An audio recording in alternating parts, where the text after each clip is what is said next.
할렐루야. 이 시간 우리 금요 예배에 나오신 모든 성도님들을 주님의 이름으로 환영하고 축복합니다. 이 시간 우리가 마음의 고백에 담아서 함께 찬양하기 원합니다. 예수 따라가면이라는 여러분들 잘 아시는 찬양입니다. 찬양의 가사를 묵상하시면서 다 같이 한 마음으로 고백하며 나갑시다. 예수 따라가며 복음 순종하면 우리 행할 길 완하겠네.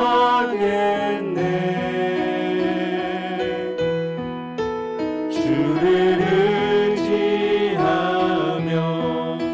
순종하는 자를 주가 늘 함께 하시리라.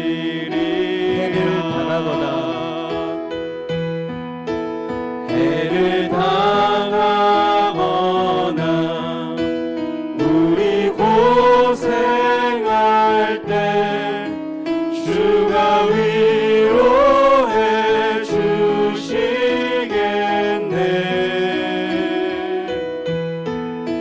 주를 의지하며 순종하는 자를 주가 안위해 주시리라.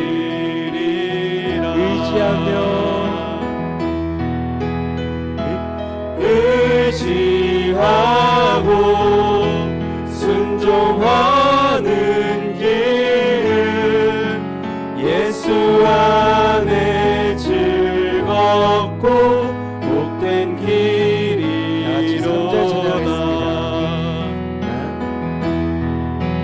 남의 짐을 지고 슬픔 위로하며 주가 상급을 주시겠네.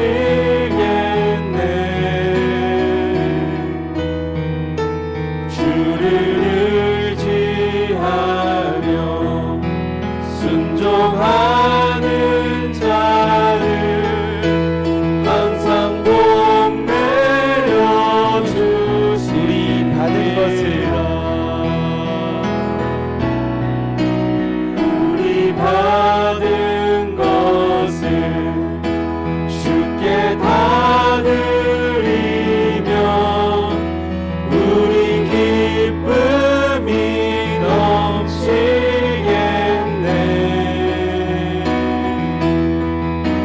주를 의지하며 순종하는 자를 은혜 풍성케 하시리라.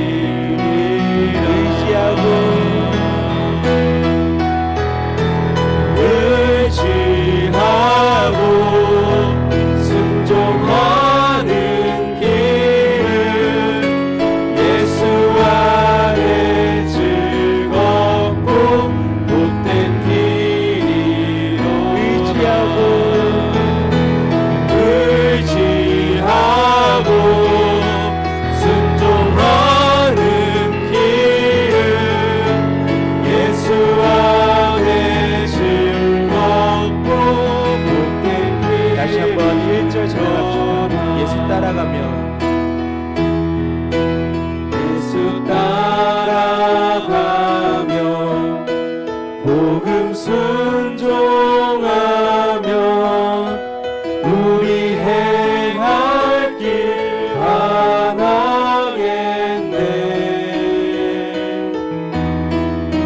주를 의지하며 순종하는 자를 주가 늘 함께 하시리. 의지하고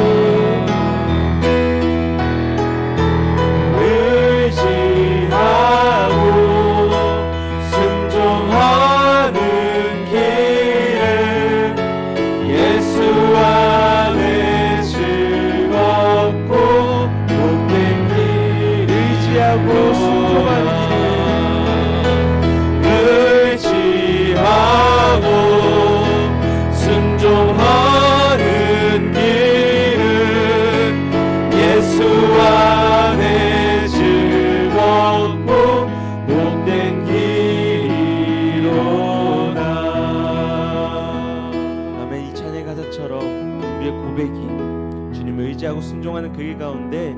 하나님의 은혜가 가득한 복된 길을 걸어가는 우리 모든 성도님들이 되시길 간절히 축복합니다.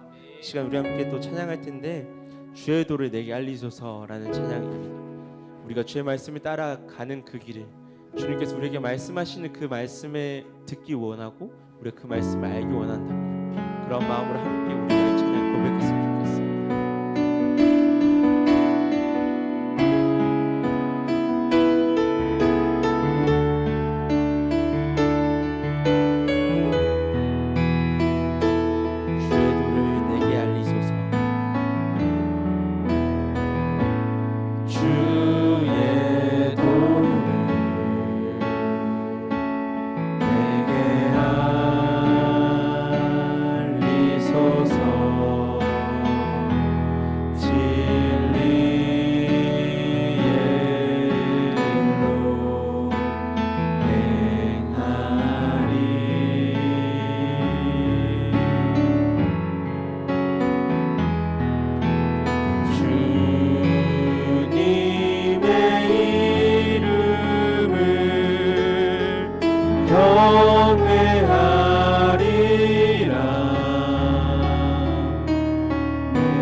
주의 영광 안에 살게 하소서.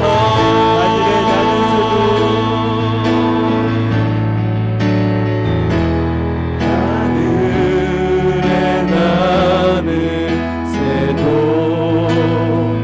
주 손길 돌보시네. 온 땅에 충만한 주 사랑으로 내 마음을 덮으소서.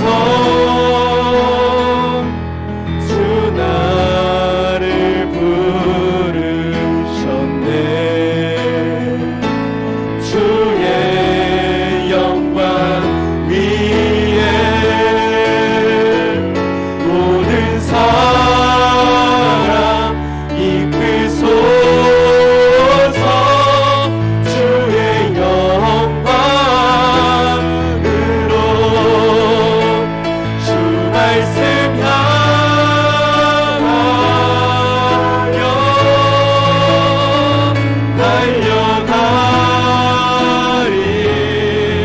달려가리라. 인도하니 능도하니 오직 성령으로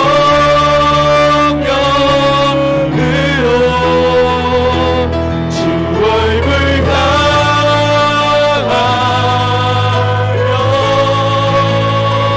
달려가리라.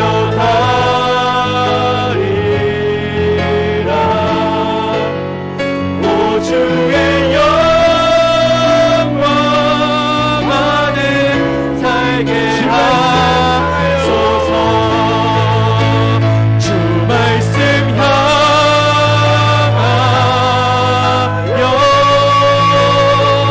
달려가리라.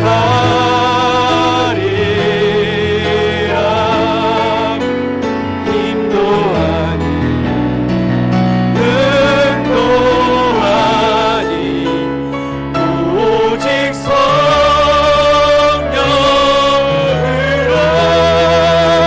주 얼굴 향하여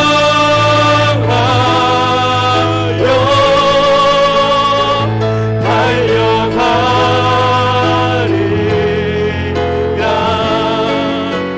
오 주의 영광 안에 살게 하소서.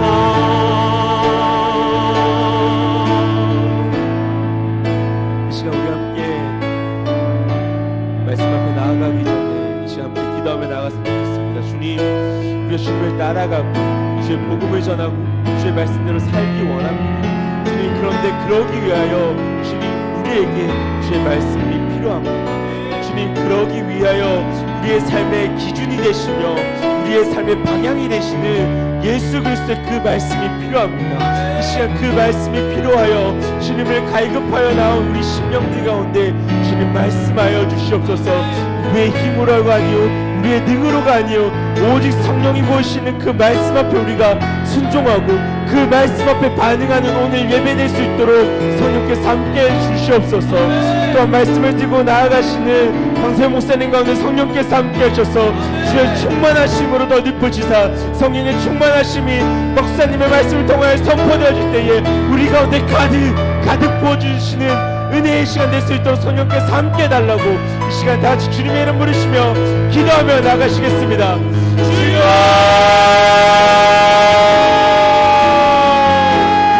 주님의 시간 우리가 주의 말씀 앞에 나옵니다.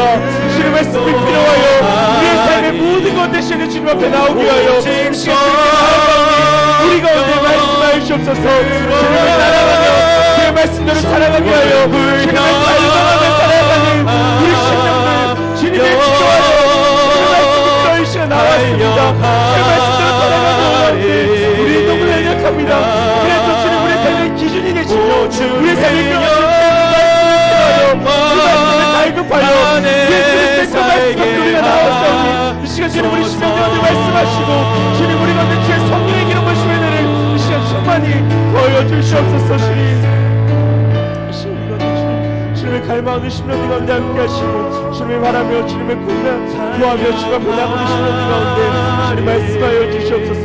이 시간 말씀이 선포되어질 때에 그 말씀으로 우리가 은혜로 받아들이며 은혜로 주님을 순종할 수 있도록 주님 그 말씀 가운데 나아가는 우리 심령들을 주님 붙잡아 주시고 성령의 충만하신 물을 붙드시고 성령의 충만하심으로 우리가 오늘 말씀하여 주옵소서. 그 말씀 앞에 발견하고 우리가 감사함을 주님 고백하는 시간 될 수 있도록 온전한 주님의 은혜로 충만하게 하시고 우리를 거듭해 주시고 우리를 충만히 채워 주시옵소서. 주님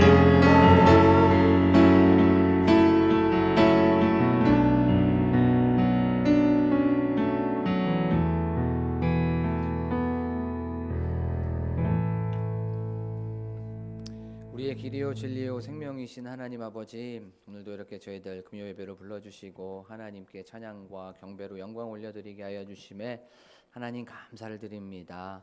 저희들 하나님께 말씀 들으러 왔사오니 지금 이 시간 분주하고 번잡한 것들 다 내려놓고 말씀에 집중하는 시간 되게 하여 주시옵소서. 말씀 들을 때에 우리 마음판에 찔림도 허락하여 주시고 또한 말씀 들을 때에 도전도 주시고 말씀 들을 때에 회복과 위로의 시간이 되게 하여 주심을 믿습니다. 성령 하나님 특별히 우리의 마음을 만져 주시옵소서. 오늘 이 예배를 통하여서 위로받아야 될 사람 위로받게 하여 주시고 또한 이 말씀을 통하여서 또한 능력받아야 될 사람 능력받는 이 시간이 되게 하여 주심을 믿습니다. 감사드리며 예수 그리스도의 이름으로 기도드립니다. 아멘. 오늘 저녁에 우리가 나눌 말씀은 누가복음 2장 21절에서부터 24절의 말씀입니다.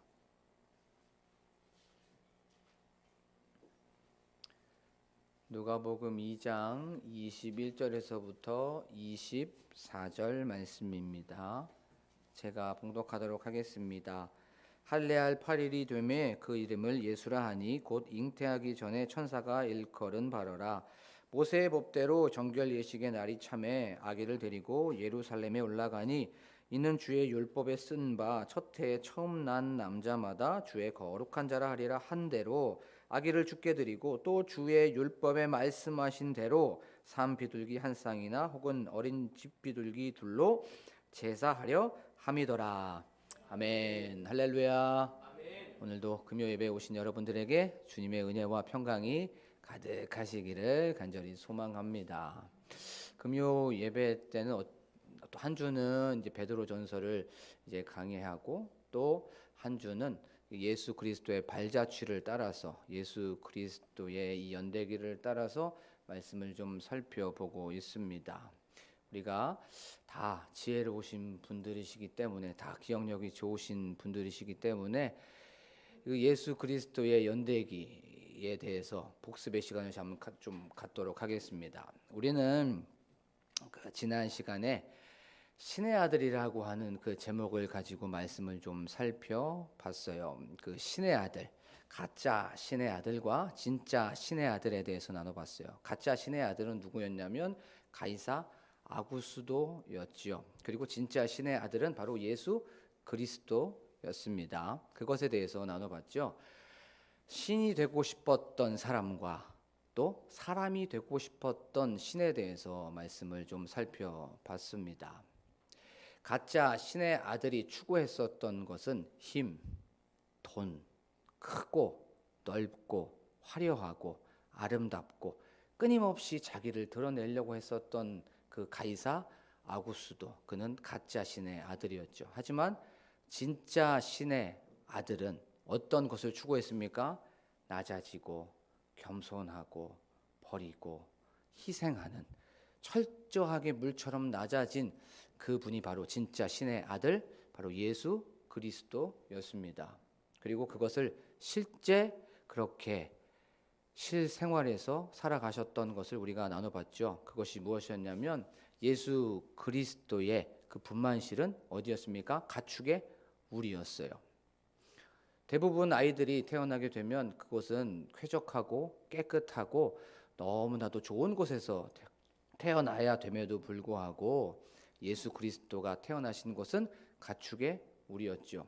그리고 예수 그리스도를 싸고 있었던 그 속삭이는 강보라고 나와 있지만 그것은 헌천이었고 찢어진 천이었습니다. 대부분 아이가 태어나게 되면 깨끗한 천에 둘러싸여서 그렇게 가장 좋은 곳으로 속삭이로 만들어서 싸야 됨에도 불구하고 예수 그리스도는 헌천 찢어진 천에 둘러싸여서 그렇게 태어나셨습니다. 그리고 예수 그리스도가 누워 있었던 그 요람은 구유였지요. 그 구유 아무리 깨끗하게 청소를 한다고 해도 그것은 가축이 먹는 지저분하고 또 그 가축에서 침도 흘렸겠죠.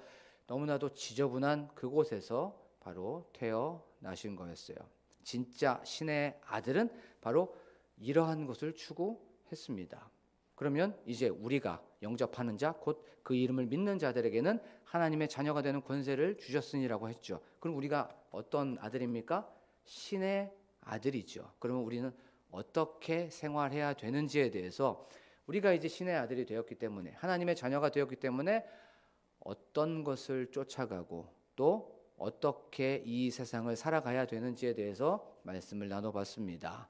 오늘은 예수 그리스도의 이 연대기 발자취를 따라가면서 또 우리는 오늘 하루를 어떻게 살아가야 되고 앞으로를 어떻게 어떤 삶으로 살아가야 되는지를 오늘 말씀을 통해서 우리가 한번 은혜를 나눠보겠습니다.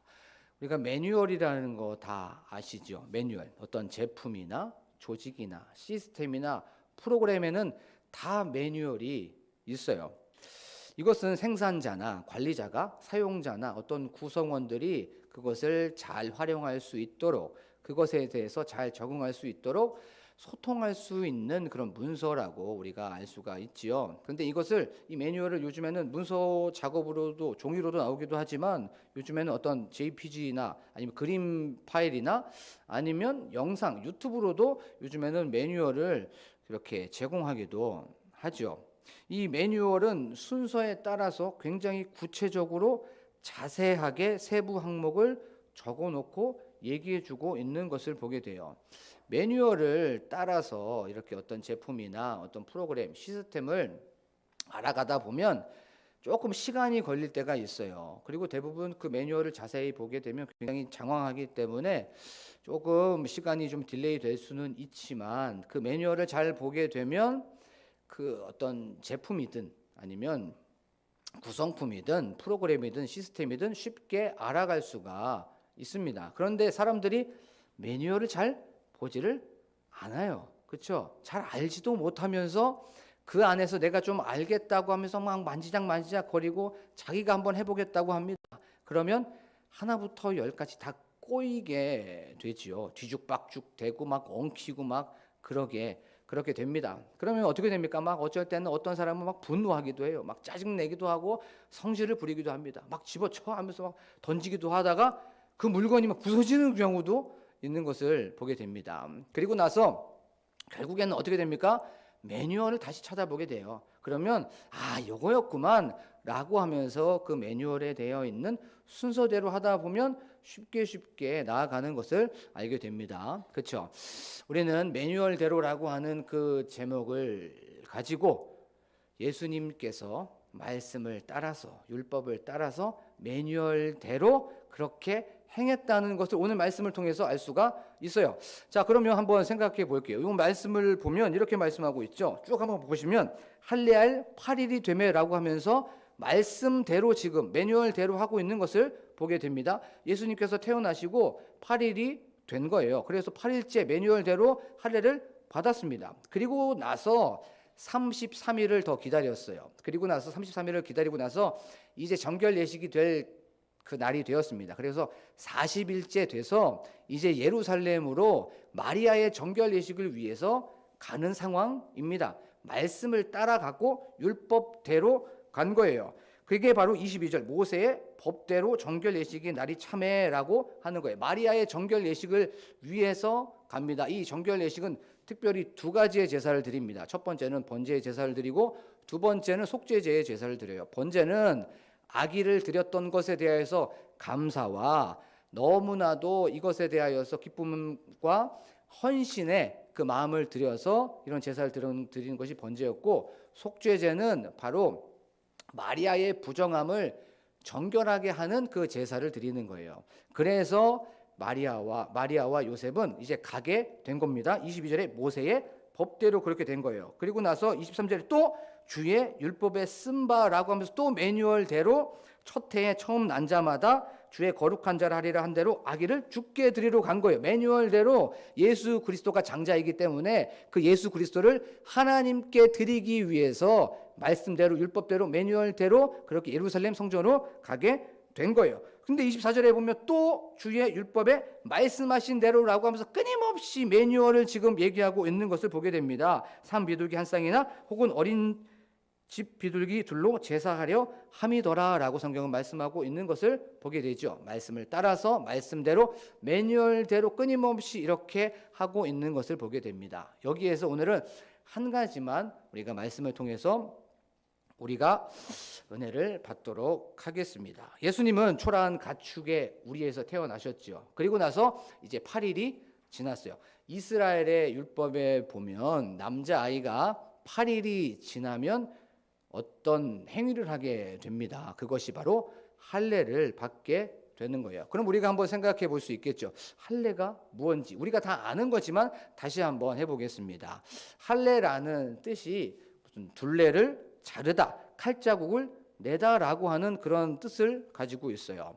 그러면 무엇에 대하여서 어떤 둘레를 자르고 어떤 것에 칼자국을 내고 상처를 내냐면 바로 남자의 생식기에 칼자루를 대서 상처를 내고 남자의 생식기의 둘레를 자르는 것이 바로 할례입니다. 이 할례라는 건 특별히 이방인과 유대인을 구별할 수 있는 어떤 표식이었어요. 그리고 나서 중요한 건 하나님의 백성과 또 언약 백성으로서의 이 약속의 바로 표징이 바로 할례였습니다. 약속의 행위가 바로 할례였던 거예요. 자, 그러면 이걸 한번 생각해 봤으면 좋겠어요. 이방인과 이스라엘 사람들이 구분되어지고 저 사람은 저거 딱 보니까 유대인이야 라고 하는 그것이 바로 할례 의식이었고 할례의 표징이었던 거예요. 예를 한번 들어볼게요. 우리가 교회 다니는 사람과 교회를 다니지 않는 사람들의 어떤 구별되어 있는 어떤 특징들이 있죠. 그것이 예를 들면 월요일, 화요일, 수요일, 목요일, 금요일, 토요일, 일요일이라고 지금 마음속에서 한 사람은 살짝 좀 생각을 해봐야 돼요. 우리는 주일이라고 얘기를 하죠. 그렇죠? 주일이라고 얘기를 하게 됩니다. 근데 대부분의 세상 사람들은 뭐라고 얘기합니까? 일요일이라고 얘기해요.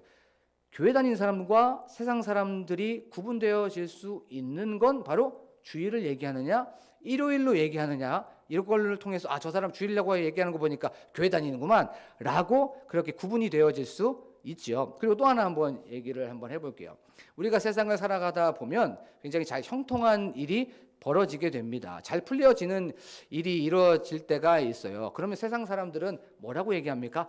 재수 좋은데? 오늘 얘기하면서 이렇게 얘기를 하죠. 운이 좋아 라고 얘기합니다. 그런데 교회 다니는 사람들은 뭐라고 얘기합니까?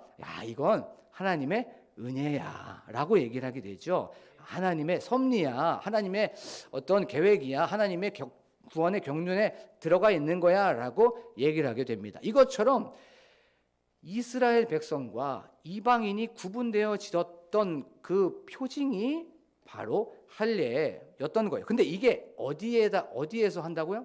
남자의 생식기에다 하는 거죠. 근데 한번 생각해 보세요. 생식기의 그 어떤 특징 그리고 의미는 생명이 그 안에 담겨져 있습니다. 근데 생명에 칼을 대는 거예요. 생명을 자르는 거예요. 그러면 이게 무슨 의미가 있냐면 생명을 할례는 건 끊는다는 거예요. 그것이 무엇이냐면 나는 죽고 이제 하나님의 백성으로 나는 하나님께 헌신된 사람입니다. 나는 하나님께 충성하겠습니다. 나는 하나님께 순종하겠습니다 라고 하는 그 의미가 바로 할례 안에 들어 있는 거예요. 근데 여기서 우리가 한번 문제를 한번 제기를 해봐야 돼요. 그러면 할례는 분명히 죄인인 인간이 받는 거예요. 그렇죠? 그런데 이 할례를 누가 지금 받았다고 성경은 말씀하고 있습니까? 예수 그리스도가 지금 할례를 받았다고 성경은 말씀하고 있습니다. 할례를 받은 지 그 할례가 날 된 그 8일째라고 얘기하고 있죠. 예수님은 죄가 없으신 분이죠. 허물이 없으신 분입니다. 흠이 없으신 분이에요. 이 할례는 죄인인 인간이 받는 거예요. 그런데 하나님이자 하나님의 아들이자 아무런 죄도 없으신 그 예수 그리스도, 할례 받을 필요가 없었음에도 불구하고 예수님은 할례를 받았는 것을 우리는 알 수가 있습니다. 그러면 왜 예수님은 말씀대로 율법을 따라서 매뉴얼대로 할례를 받아야만 했을까요? 이건 크게 세 가지로 말씀을 정리할 수가 있습니다. 이 세 가지가 오늘의 어떻게 보면 우리의 적용점이 될 수 있을 거예요. 첫 번째, 예수님께서 할례를 받았다는 건 바로 예수님께서 여자에게서 나시고 또 율법 아래서 난 유대인이라는 것을 많은 사람들에게 얘기해 줘야 됐기 때문에, 그것을 알려줘야 됐기 때문에 바로 예수님은 할례를 받으신 거예요. 자, 두 번째, 바로 매뉴얼대로 모범을 보여주시기 위해서 바로 예수님은 할례를 받은 겁니다. 그 모범을 보였다는 건 말씀에 순종하는 그 모범이었어요. 하나님께 순종하는 것을 보여주기 위해서 바로 예수님은 할례를 받으신 거예요. 예수님은 말씀을 따라서 말씀대로 매뉴얼대로 항상 그렇게 생활하셨어요. 예수님은 감정대로 아니면 어떤 기분대로, 예수님은 어떤 마음대로 내키는 대로 즉흥적으로 그렇게 살지 않으셨습니다. 철저하게 말씀대로 율법에 따라서 매뉴얼대로 그렇게 사셨던 거예요. 그래서 성경학자 플루머는 이렇게 얘기했어요. 예수님의 할례는 하나님께 대한 순종의 첫 단계였고 첫 피 흘림이었다라고 그렇게 말해주고 있어요. 그래요. 예수 그리스도의 그 할례는 하나님께 대한 첫 번째, 아기로서 인간으로서에 대한 첫 번째 순종이었다는 거죠. 그리고 세 번째, 바로 매뉴얼대로 할례를 받을 수밖에 없었던 건 바로 겸손함을 보여주기 위해서 그랬던 거예요. 예수님께서 할례를 받으신 건 사람으로 나셨다는 거죠. 사람으로 태어나셨다는 것은 사람이 되었다는 겁니다. 죄인들의 자리까지 낮아지셨고 죄인들의 자리를 거절하지 않으셨다는 거예요. 종의 형체를 가지면서 율법 아래 있는 자들을 구원하기 위해서 바로 사람이 되어서 율법의 요구를 다 이행하시고 다 그것을 준수하셨다는 거예요. 여기까지가 바로 예수 그리스도께서 이제 할례를 받은 이유였습니다. 그러면 왜 받았는지에 대하여서 이제 우리가 이것에 대해서 어떻게 살아가야 되는지에 대해서 이 세 가지를 가지고 우리가 말씀을 좀 풀어보고 적용해 보는 시간을 갖도록 하겠습니다. 첫 번째, 예수 그리스도께서 왜 할례를 받았냐면 그것은 바로 유대인으로서 많은 사람들에게 그리고 모두에게 바로 보여주기 위하여서 할례를 받았다고 말씀을 했죠. 그러면 우리가 매뉴얼대로 그러면 어떻게 적용해야 됩니까? 우리가 그리스도인으로서 모두에게 보여주기 위해서 그렇게 살아가야 된다는 거예요. 매뉴얼대로 많은 사람들에게 그리스도인으로서 바로 우리는 사람들에게 보여줘야 된다는 거예요. 우리는 세상을 살아가다 보면은 사람들과 교제하게 됩니다. 그렇죠? 그리고 나서 거기 안에서 관계를 맺게 돼요. 그리고 나서 어떤 것을 선택하게 되고 결정하게 되고 또 그것을 실천하게 되죠. 그러면 거기 안에서 어떤 생활 방식이 나타날 수도 있고 또 사고 방식이 나타날 수 있고 또 그것을 통해서 대화의 방식이 드러날 수가 있습니다. 우리가 그리스도인으로서 그러면 이런 사고 방식을 통해서 어떻게 해야 될까요? 티가 나는 사람들이 돼야 되죠. 우리가 말하는 것을 통해서 어떤 자세나 태도나 이것을 통해서 우리는 사람들에게 저 사람은 보니까 교회 다니는 것 같아. 뭔가 말하는 게 보니까 뭐 은혜, 뭐 축복, 뭐 겸손, 항상 말하는 게 뭐 긍정적인 것 같아라고 하면서 무엇인가 사람들에게 언어 생활을 통해서 어떤 행동하는 걸 통해서 무엇인가 그리스도인으로서 보여줘야 된다는 거예요. 출애굽기 34장에 보면 이제 모세가 40일 동안 하나님과 함께 있었어요. 그리고 나서 이제 돌판 2개를 갖고 내려오죠. 갖고 내려왔을 때 모세에게는 좀 특이한 현상이 드러나게 됩니다. 그것이 무엇이었냐면 40일 동안 함께 있었기 때문에, 하나님과 함께 있었기 때문에 얼굴에 빛이 드러나게 되어 있었어요. 그리고 나서 사람들이 그 빛을 바라봤습니다. 표시가 난 거예요. 하나님과 함께 있었기 때문에 모세는 빛이 나는구나, 보여지게 된 거예요. 그리스도인이라면, 예수와 함께 있다면, 예수를 주로 모시고 있고 내가 예수 안에 있다면, 그리스도인이라면 반드시 뭐가 드러나야 됩니까? 바로 표시가 나야 된다는 거예요. 티가 나야 된다는 것입니다. 그것이 어떤 걸로 드러나야 됩니까? 희생하고 섬기고 배려하고 양보하는 그 티가 나야 된다는 거예요. 자, 우리가 이런 말 많이 하죠. 요즘에 사람들은 이순신 신앙을 갖고 있다는 말을 많이 해요. 이순신 신앙. 이순신 신앙 뭔 말이지? 우리 이순신이 마지막에 죽게 되었던 그 전투가 어떤 전투였죠? 노량해전이었죠. 그 노량해전에서 이순신이 적의 유탄을 맞고 죽게 됩니다. 그때 하는 말이 있습니다. 그때 뭐라고 얘기했죠? 나의 죽음을 적들에게 얘기하지 말라 라고 하면서 그때 그때 얘기를, 이런 말을 하게 됩니다. 그렇죠? 적들이 자기의 죽음을 얘기하지 않았으면 좋겠다라고 하면서, 그렇게 죽음을 알지 않았으면 좋겠다라고 하면서 그렇게 얘기합니다. 근데 이순신앙이 무엇입니까? 내가 그리스도인이라는 걸 사람들이 모르게 하는 거예요. 내가 목사로서 사람들이 밖에 나가서 내가 목사인 걸 알게 하지 말라. 내가 장로님으로서 내가 장로인 걸 알게 하지 말라. 왜냐하면 내가 목사인 걸 알게 되고, 내가 장로인 걸 알게 되고, 내가 권사인 걸 알게 되면 나의 모든 행동들, 나의 모든 것들이 제약을 받을 수 있으니까. 그래서 사람들은 요즘에 이순신 신학을 그렇게 얘기하게 됩니다. 내가 그리스도인이라는 걸 알게 하지 말라.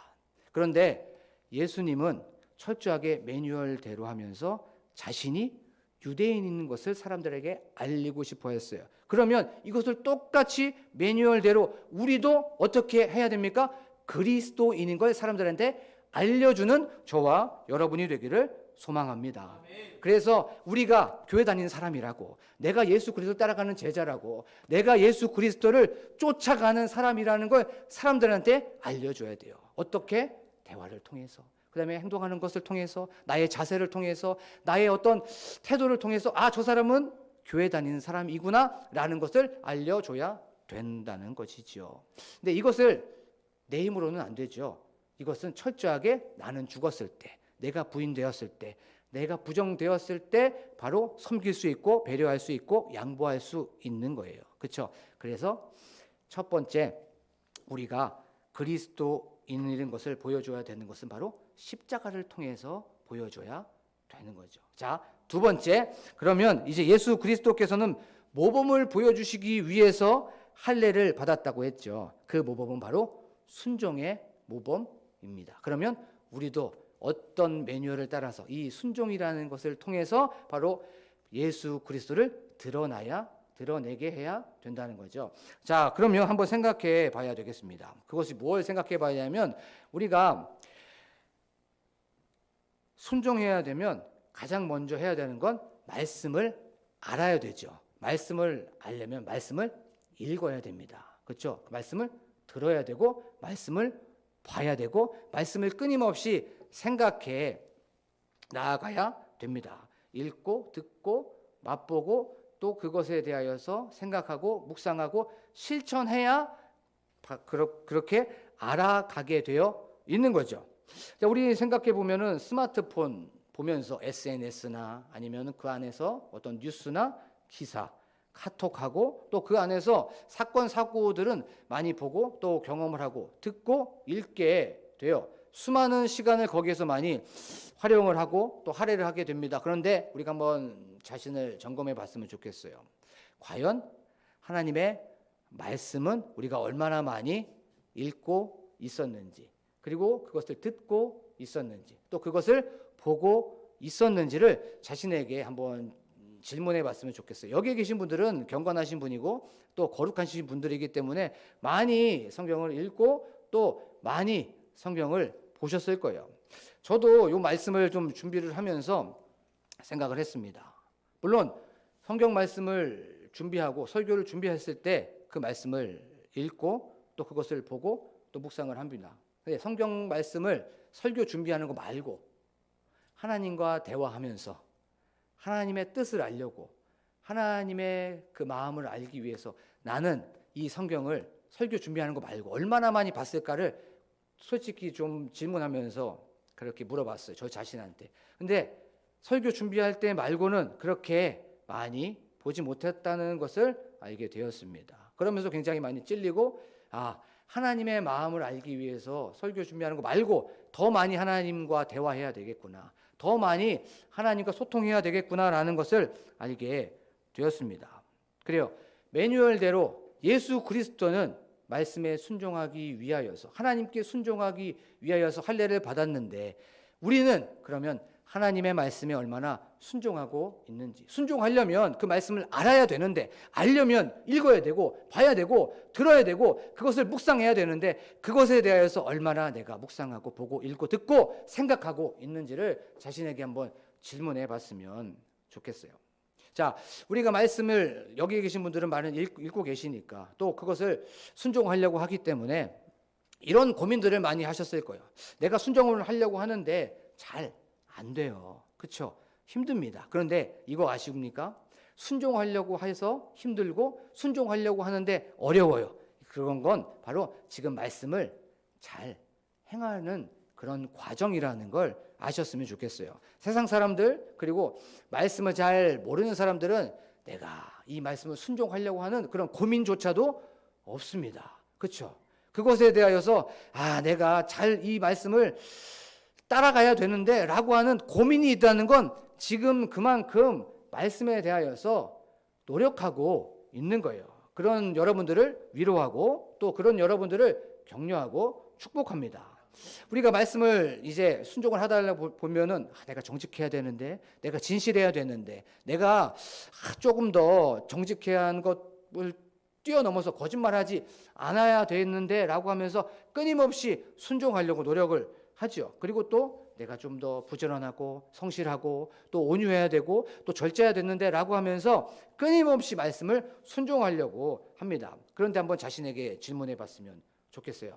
그것이 진짜로 내가 순종하려고 하는 그 의지가 결연한 의지가 있는지 한번 자신에게 한번 질문해 봤으면 좋겠어요. 이 순종이 그냥 어떻게 보면 형식적이거나 어떻게 보면 좀 의식적으로 조금 그래 순종해야 되는데 라고 하면서 그렇게 넘어가고 있지는 않았는지 내가 순종하려고 막 몸부림치고 내가 순종하려고 열심히 그래 내가 이 말씀을 붙잡고 한번 부단히 한번 노력해야지라고 하는 그런 결연한 의지가 있는지를 한번 질문해 봤으면 좋겠어요.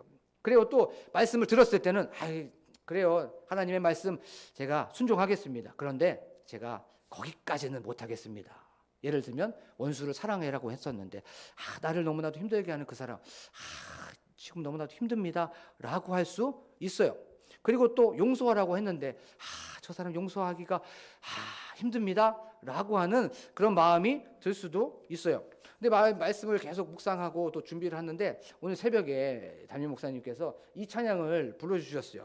218장 내 마음과 정성을 다하여서 내 마음과 정성을 다하여서 주 너의 하나님을 사랑하라 내 몸을 아끼고 사랑하듯 형제와 이웃을 사랑하라 주께서 우리에게 명하시니 그 명령 따라서 살아가리. 하나님께서는 분명히 하나님을 사랑하고 이웃을 사랑하라고 말씀하여 주셨어요. 그 명령 따라간다고 하면서 우리는 순종하겠습니다 라고 얘기를 했습니다. 그런데 이게 하려고 하다 보니까 안 되는 거예요. 근데 2절에 또 이렇게 말씀합니다. 이렇게 찬양해요. 널 미워 해치는 원수라도 언제나 너그럽게 사랑하라. 널 핍박하는 자 위에서도 신실한 마음으로 복을 빌라. 주께서 우리에게 명하시니 그 명령 따라서 살아가리. 원수를 사랑하라고 또 그것을 용서하라고 분명히 성경에서는 말하고 있음에도 불구하고 우리는 내가 정해놓은 거기까지만 순종하지는 않았는지, 여기까지는 순종할 수 있습니다. 거기까지는 순종할 수 있습니다. 그런데 그 이후로는 좀 힘듭니다. 솔직히 안 될 것 같아요. 그 이후로는 불가능할 것 같아요 라고 하면서 내가 먼저 그 순종에 담을 지어버리고 내가 순종하지 못하겠습니다 라고 하면서 벽을 거기서 세워놓지는 않았는지를 한번 질문해 봤으면 좋겠어요. 그리고 나서 순종을 하려면 이렇게 해야 되죠. 성령님 도와주세요. 순종하려고 하는데 갈등이 일어납니다. 솔직히. 그리고 순종하려고 하는데 고민이 일어납니다. 순종하려고 하는데 솔직히 말해서 계산이 먼저 돼요. 이것을 드리면 너무나도 아깝습니다 라고 하는 그런 갈등과 고민이 있는 우리 성도님들도 계실 수 있어요. 솔직히 말해서. 그랬을 때 우리가 순종하려고 하면 어떻게 해야 됩니까? 내 힘으로 하면 절대로 안 되죠. 내 힘으로 하면 한 몇 번을 할 수 있어요. 그런데 이럴 때 어떻게 해야 됩니까? 끊임없이 성령님 도와주시옵소서. 내 능력으로는 이 정도까지밖에 순종 못해요. 하지만 성령의 능력을 받아서 성령의 힘으로 말미암아 성령의 역사하심으로 말미암아 성령의 개입하심으로 말미암아 순종하게 되는 줄로 믿습니다. 근데 한번 생각해 보세요. 순종하려면 내 생각 버려야 되죠. 내 계획도 버려야 되죠. 내 방식도 버려야 되죠. 내가 갖고 있던 마음도 버려야 돼요. 그래서 순종은 뭡니까? 십자가입니다. 그렇죠? 내가 그리스도인으로 드러나려면 섬겨야 되고 또 양보해야 되고 버리는 것도 십자가 지고 가는 삶이고 또 매뉴얼대로 순종하는 것도 내 생각도 내려놔야 되고 내 방식도 내려놔야 되고 내 방법도 내려놔야 돼요. 이것 또한 십자가 지고 가는 것을 보여주고 있어요. 그리고 마지막 세 번째, 예수님께서 할례를 받으셨다는 건 사람으로 낮아지신 거죠. 사람이 되신 겁니다. 죄인의 자리를 거절하지 않으시고 하늘 영광 버리시고 낮고 천한 인간의 몸을 입으신 거예요. 종의 형체를 입으신 겁니다. 이건 바로 무엇을 얘기하는 겁니까? 겸손의 모습을, 매뉴얼대로 겸손을 보여주고 있는 거죠. 세상은 나 이런 사람이야 라고 하면서 뽐내는 그것이 바로 세상의 논리입니다. 자랑하고 싶고 또 사람들에게 나 이런 사람이야 라고 뽐내는 것을 뿐만 아니라 드러내고 과시하고 싶은 것이 바로 세상이죠. 그리고 누군가가 나를 알아줬으면 좋겠습니다. 그리고 누군가가 나를 인정해 줬으면 좋겠어요. 존중받고 싶고 또 사람들에게 군림하고 싶은 것이 바로 세상의 원리고 세상의 법칙입니다. 이것이 무엇이죠? 바로 교만이라는 거죠. 교만은 높은 것을 바라보는 것도 있겠지만 교만은요, 시선이 위에 있는 것을 바라보는 것뿐만 아니라 시선이 누구한테 있습니까? 나에게 있는 겁니다. 나에게. 시선이 온통 나한테 맞춰져 있어요. 온통 자기에게 맞춰져 있기 때문에 내가 그곳을 높아져 가고 싶기 때문에 바로 그 시선이 나에게 맞춰져 있는 것이 바로 교만입니다. 그런데 예수님은 그렇지 않았어요. 하늘 영광 버리시고 낮고 천한 이 땅으로 사람의 몸을 입고 오시면서 그 시선이 누구한테 있었습니까? 항상 사람에게 있었어요. 항상 인간에게 있었고 너에게 있었습니다. 이것이 바로 겸손입니다. 겸손은 비굴하게 낮아지는 그것이 물론 겸손이기도 하지만 겸손은 그 사람이 되는 것이고 그 겸손은 그 마음이 되는 것이죠. 그리고 겸손은 그 자리가 되는 것이에요. 그리고 겸손은 그 모습이 되는 겁니다. 예수님은 철저하게 그 자리가 되셨고 예수님은 철저하게 그 마음이 되셨어요. 인간의 마음이 되셨고 인간의 자리를 바로 예수님은 보여줬던 거예요. 그리고 겸손은 인간의 모습으로 바로 예수 그리스도가 우리 인간의 모습을 통하여서 보여지게 된 겁니다. 그것이 바로 예수 그리스도의 겸손이에요. 그러면 우리가 이제 매뉴얼대로 예수 그리스도처럼 어떻게 됩니까? 낮아지고 겸손하게 사는 저와 여러분이 되기를 원합니다. 그래요. 예수님이 끊임없이 섬김을 받으러 온 것이 아니라 나는 섬기려 왔다고 말씀하고 있는 것을 보게 되죠. 그리고 겸손이라는 건 예수님을 통해서 보면 굳이 그렇게 하지 않아도 되는 것을 한 거죠. 예수님은 하늘에 있는 것 다 버리시고 굳이 내려오지 않으셔도 됐었어요. 그런데 우리를 사랑하시기 때문에, 우리에게 관심이 많기 때문에, 우리만 바라보고 있기 때문에 굳이 그렇게 한 거예요. 그러면 우리의 삶 속에서 굳이 그렇게 하지 않아야도 돼야 되는 것들이 있어요. 그렇죠? 그것이 가정에서든지, 그것이 직장에서든지, 사회생활에서든지 굳이 그것을 안 해야 됨에도 불구하고 굳이 그것을 하는 것이 바로 겸손이라는 거죠. 자, 그러면 이제 말씀을 정리를 하면서 겸손 또한 내가 죽어야지만이 겸손할 수가 있는 거예요. 그렇죠? 내가 살아있으면 절대로 낮아질 수가 없습니다. 내가 시퍼렇게 있는 한 나는 높아지려고 하고 인정받으려고 하고 뽐내려고 하고 과시받으려고 하고 과시하려고 하고 드러내려고 하는 것이 바로 인간입니다. 그런데 내가 죽어야 바로 겸손할 수가 있는 거예요. 그러면 자, 이것을 한번 세 가지를 정리를 한번 해볼게요. 예수님께서 유대인으로서 자신을 유대인으로 보여주시고 또 예수님께서는 모범을 보여주셨어요.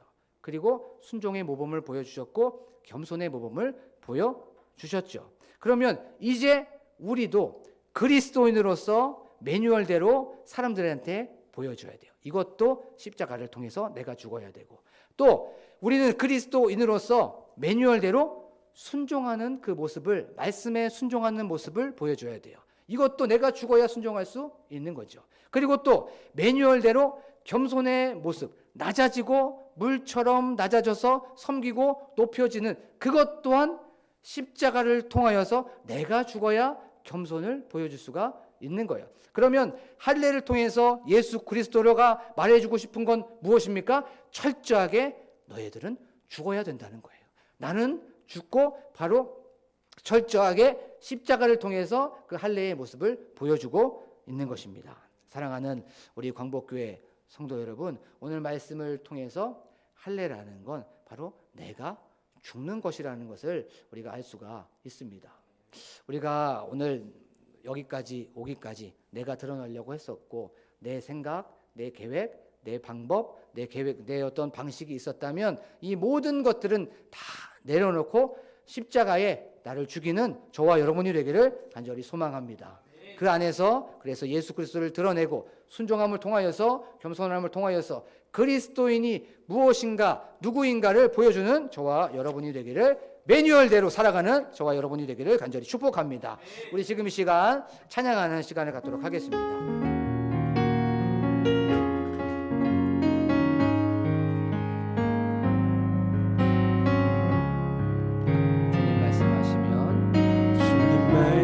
말씀하시면 내가 나아가리라 주님 뜻이 아니면 내가 멈춰서리다 나의 가고 서는 것 주님 뜻에 있으니 오 주님 나를 이끄소서 주님 말씀하시면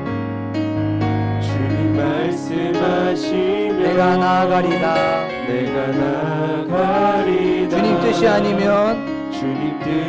아니면 내가 멈춰 설 것입니다. 내가 멈춰 서리다 나의 가고 서는 것 주님 뜻에 있으니 오 주님 나를 이끄소서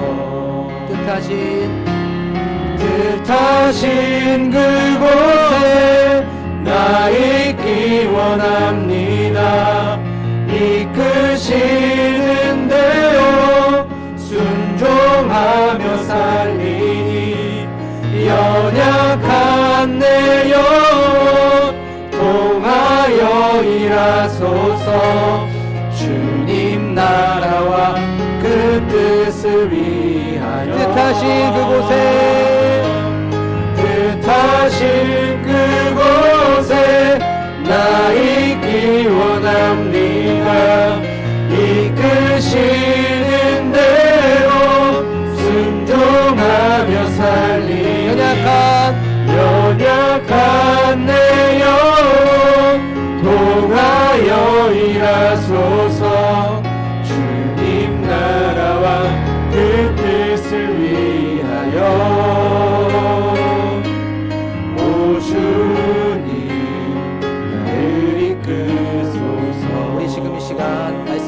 순종하면서 우리가 기도하길 원합니다. 하나님, 그리스도인으로서 세상 사람들에게 그렇게 구별되고 티가 나야 됨에도 불구하고 하나님, 그리스도인으로서 티가 나지 않고 세상과 짝하며 살았습니다. 하나님, 저희를 용서하여 주시옵소서. 그리스도인으로서 드러나려면 하나님, 내가 죽어야 됩니다. 하나님, 배려해야 되고 섬겨야 되고 양보해야 되고 하나님, 이 말씀처럼, 우리가 나눈 말씀처럼 끊임없이 남을 세워줘야 됩니다. 하나님, 내가 죽어지는, 십자가 지고 가는 저희들이 되게 하여 주시옵소서라고 기도하기를 원합니다. 또한 예수 그리스도의 말씀처럼 또한 매뉴얼대로 우리가 순종하면서 나아가는 저희들이 되게 하여 주시옵소서. 하나님, 하나님의 말씀대로 순종하려고 하는데 너무나도 힘듭니다. 너무나도 어렵습니다. 성령 하나님 도와주시옵소서. 성령 하나님 능력 주시옵소서. 그 능력 받고 나아가는 저희들이 되게 하여 주셔서 하나님의 말씀대로, 그 매뉴얼대로 하나님 순종하겠습니다. 하지만 내 의가 너무나도 강해서 내 의를 십자가에 못 박습니다라고 고백하는 저희들이 되게 하여 주시옵소서. 하나님, 매뉴얼대로 겸손하게 하여 주시옵소서. 하나님, 끊임없이 높아지려고 하는 저를 십자가에 또 못 박습니다. 끊임없이 드러나려고 하는 저를 다시 한번 십자가에 못 박습니다. 끊임없이 뽐내려고 하는 저를 다시 한번 못 박습니다. 하나님, 죽어지는 십자가대로 나아가는 그 매뉴얼대로 십자가 지고 나아가는 저희들이 되게 하여 주시옵소서라고 지금 이 시간 주여 한번 부르고 간절하게 기도합니다. 주여.